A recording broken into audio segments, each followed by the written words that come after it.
উপরে কালারটাও খুব সুন্দর।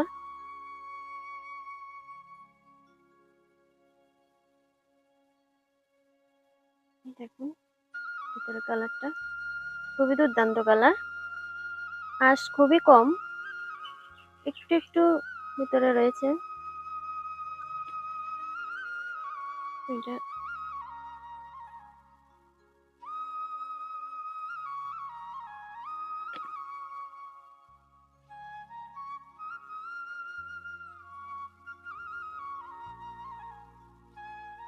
দেখো কেমন স্বাদ।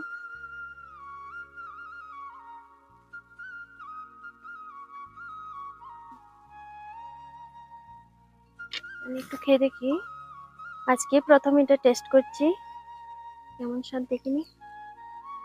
খুবই ভালো লাগলো খেতে।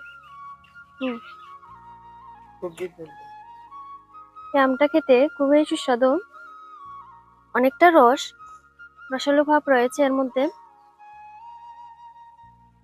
কিন্তু এর চামড়াটা অনেকটা শক্ত। এই চামড়াটা অনেকটা শক্ত টাইপের। ভেতরের যে আমের অংশ রয়েছে সেটা খুবই রসালো ভাব,